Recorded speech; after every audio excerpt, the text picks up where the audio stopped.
Chapter 50, A Letter from the King. Wow.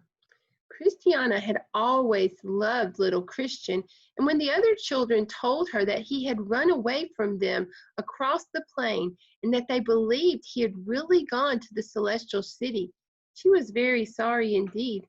She had often heard about the city. Her own father and mother were both living there, and while they were traveling upon the way of the king, they had sent many loving messages to Christiana, desiring her to begin her pilgrimage and to bring her brothers and her little sister with her. But not very long before little Christian went away, she was told that her father had crossed the dark river, and in a few days her mother followed him. Then Christiana received no more messages, and she felt sad and lonely. When little Christian talked to her about his book, she listened to him, but she did not believe what he said. If my father and mother were really living in a beautiful city like that, she used to say, I am sure they would not forget us.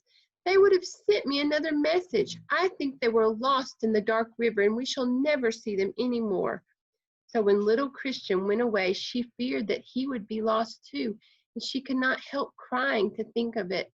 The summer and autumn passed, and the winter also. Then the spring came round again, and Christiana took her little sister Innocence into the fields to gather daisies.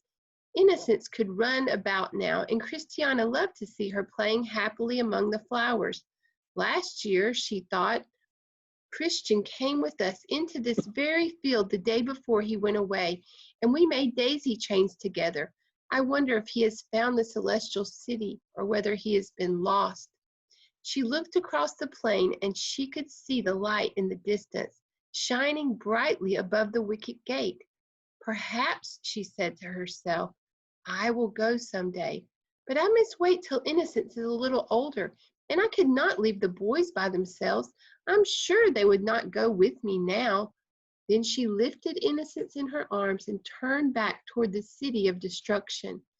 In the evening, when she had put little Innocence to bed and the house was quite still, for the boys were playing in the market with their schoolfellows, she sat down by the fire and thought of her father and mother, and of Christian also, and wished very much that she could see them all once more. That night she had a strange dream. She fancied she had really found the celestial city and that she was walking along its streets with little Christian.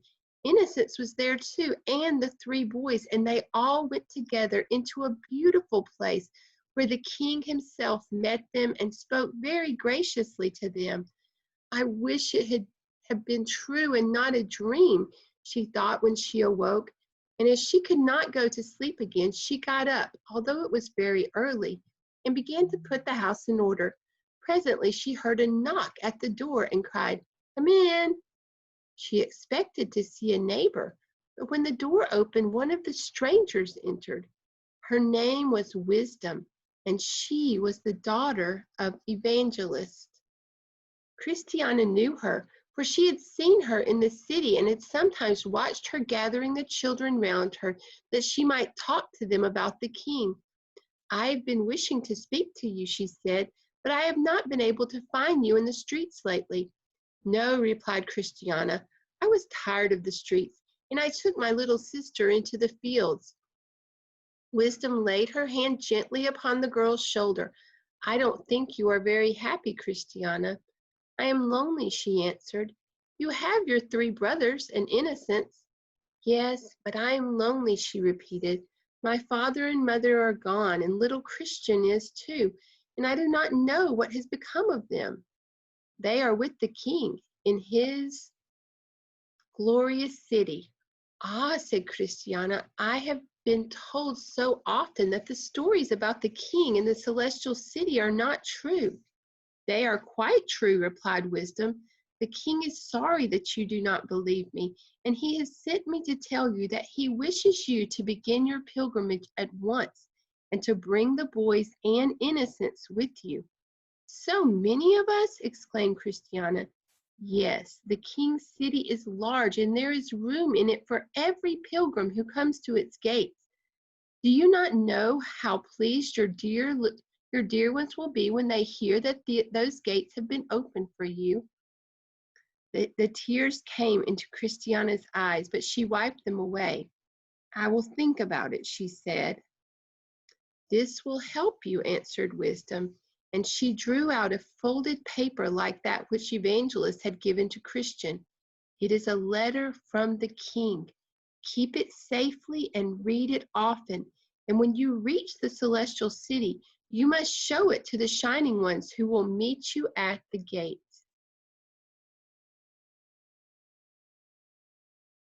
There we go.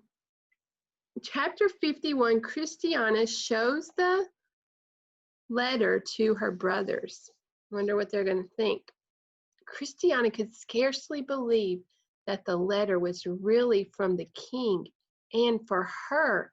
And when she had read it, her heart was filled with joy and I gotta go party. Okay, go ahead. Filled with joy and sorrow together. Joy that the king should send her such a gracious message, and sorrow that she had not learned to love and obey him before.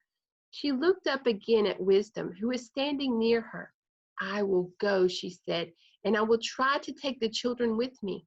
Wisdom smiled at her. That is right, she said. Do not wait any longer. The way is easier for children than for older people, and the king will help you in all your difficulties. Can you not go with us, said Christiana. Then I should not be frightened. No, I have other work to do, but you need not be frightened. You know the way to the wicket gate, and when you have passed through it, you will meet with many of the king's servants who will be very kind to you. Christiana read the king's letter many times over that day, and that evening she showed it to Matthew, her eldest brother. What shall I do? She asked him. You will go, will you not? I should like to go, and I would take Innocence, but what will become of you boys if I leave you alone? We must go too, said Matthew. At any rate, I will. Will you really? Oh, I am so glad. I have often thought about it, continued Matthew, since we knew that our father and mother had crossed the dark river, and when little Christian and Faithful went away, I was half inclined to follow them. It will be nice now for us all to go together. Christiana smiled as she looked into the fire. Mother would be so pleased to see us, but I do not know whether James and Joseph are welcome. Perhaps they will be afraid of the long journey. Just at that moment, the door opened and the two younger boys ran in. Oh, exclaimed James, we are so tired. What are you talking about, you two? Christiana has had a letter, replied Matthew, and he laid the paper on the table where his brothers could read it as they stood side by side. It is from the king, said Joseph. Why has he written to Christiana? Who brought it? Asked James. Do you think it really came from the king? One of the strangers brought it. Her name is Wisdom. You have often seen her in the streets. I know her. She spoke to me one day, and I liked her. Shall you go? Joseph came round to the fire and leaned against his sister's chair, looking into her face. Will you come with me? I don't mind. Shall we have to fight anybody? And will there be any wild beast? I do not know, but Wisdom said we need not be frightened. The king will take care of us. I should like to be a pilgrim, said James, but Innocence is so tiny, and you can't leave her behind. No, said Matthew, of course not. She can walk a little, and we must carry her when she is tired. When shall we go? Asked Joseph. We have to pass through that gate with the lamp over it, don't we? Oh, don't you remember? Pliable went with little Christian last spring, and they fell into the slough. We will be careful, said Matthew. When can you be ready, Christiana? Tomorrow or the next day? The next day, I think. We can prepare everything at night and then start very early as soon as the gates of the city are opened. Oh, okay, we're going to keep going. Chapter 52, the children leave the city of destruction. In the afternoon of Christiana's last day in the city of destruction, 3 or 4 girls who had been her friends ran in to see her. Oh, you do look busy, cried one. We came to ask you to go with us into the country tomorrow? I don't think I can, replied Christiana. Why are you putting everything away? Exclaimed another. You might be getting ready for a journey. Christiana had not meant to say anything about the king's letter, but now she felt that it would be better to tell her friends what she intended to do. I have had a message from the king, she said, and I am going to the celestial city. Oh, cried the girls, how can you be so foolish? I am not foolish. I wish you would all come with me and leave our beautiful city and all our friends. What will your poor little sister do? And the boys? It's very wrong of you, Christiana, to think of leaving them. They are going with me. Then the girls laughed. You must be mad. How can a baby like Innocence be a pilgrim?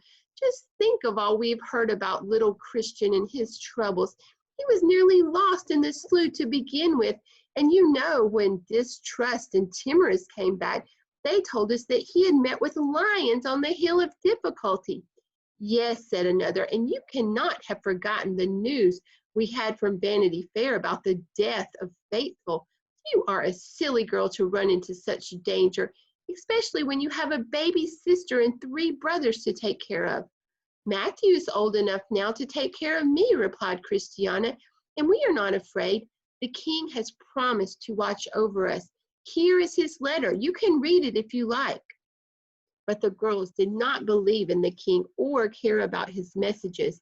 It is no use wasting our time, they said. You must do as you please, but you will soon wish yourself back again. Christiana was not sorry when the door closed and she was once more alone. I am glad wisdom came to me, she said to herself, for I should have thought just as they do if she had not spoken to me. Matthew did not stay long in the city that day, and even James and Joseph were eager to begin their pilgrimage and came home early so that they might help Christiana.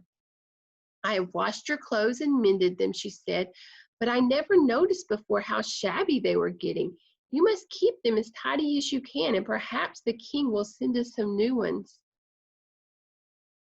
Very early in the morning, the children went quietly away from their cottage and passed out of the gate of the city.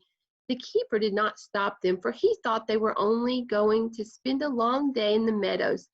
Christiana carried Innocence in her arms, and Matthew had brought a bag with some food. James and Joseph ran on before them, for they were anxious to reach the wicket gate. Perhaps we will meet a lion, said Joseph, but I shall not be frightened. Oh, no, said James. Pilgrims are always brave, and of course we must fight for our sisters. Innocence clapped her tiny hands when she saw the daisies nodding their pretty white heads in the grass, and Matthew began to gather a few of them for her to carry with her.